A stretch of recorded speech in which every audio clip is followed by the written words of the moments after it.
madaxweynaha Hirshabeelle cadaalad darro ku sameeyay gobolka Hiiraan oo Hirshabeelle wakiil uga nahay dadka reer Hiiraan wakiil uga nahay cadaalad darradaas waxay tahay maalinka uu madaxweyne noqday ilaa hadda la joogo waa muddo sanad iyo 2 sano ku dhawaan Hiiraan Maxamed Cabdi Waare inuu dhibaato u geystay moogiye maalin caagbiya kuma soo kordhin maalin iska ciida kuma soo kordhin maalin bustoolad amniga lagu soo kuma soo kordhin maalin xaajiyo ciida ku fulo kuma soo kordhin muddo 2 sano ku dhawna wuxuu lahaay lacagta koontaha lagu shubay Hiiraan maamulku uusan bil qaadan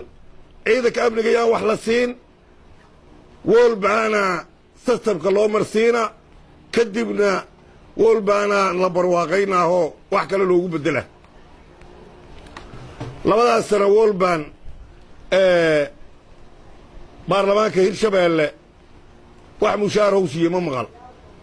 golaha wasiirada Hirshabeelle wax mushaar uu siiyay ma maqal booliska ciidanka booliska Hirshabeelle wax mushaar uu siiyay ma maqal hiiraankii lacagtaas laga qaadayna iska rogo ciidana lagu soo celin bustoolana lagu soo celin xaajiyana lagu soo celin heer dadka reer Hiiraan isnacaan ay sida isku xigaan ay isku nacaan oo gaarsiiyay sababtu waxay tahay jifa kasta sidii gorgorada dukaan suran oo midba toog la gurgurinaa oo 3 biloodba mid kor u qaadaya 3 bilood kadib midkaasu wuxuu rabo mugo xoogaa ka coslaysto mid kale ku bedela walaalkay Maxamed Cabdi meesha mugo imaanay aniga waxaan joogay buundada ceelgaal oo biyihii roobkii faraha badnay gooy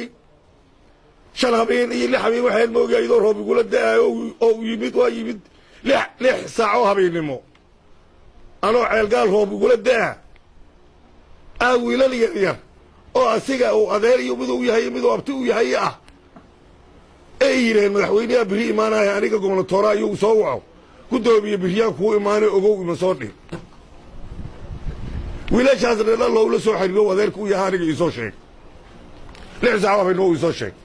suuxina meesha kale ka soo galay airportka ka soo dhaweey qolkaygaan uga baxay halkaasaan deeqiyadan ku siinay asiga waftigiisa 20 taasoo casho ila joogay maalin gobolka Hiiraan oo wakiilku u ahay wax igama weydiin inuu keenayada beledweyne cashuurta laga qaado ilmaha jooga lacagta baqaadan kartiin uu yiraahdo asugu ka xisaabiyo asoo anaga loo sheegay Maxamed Cabdi Waare meesha inta lala joogana dulmiyo lagu sameeyay iyo cadaalad darro anagana waa ka xishoonayna mugo oo idila hadlo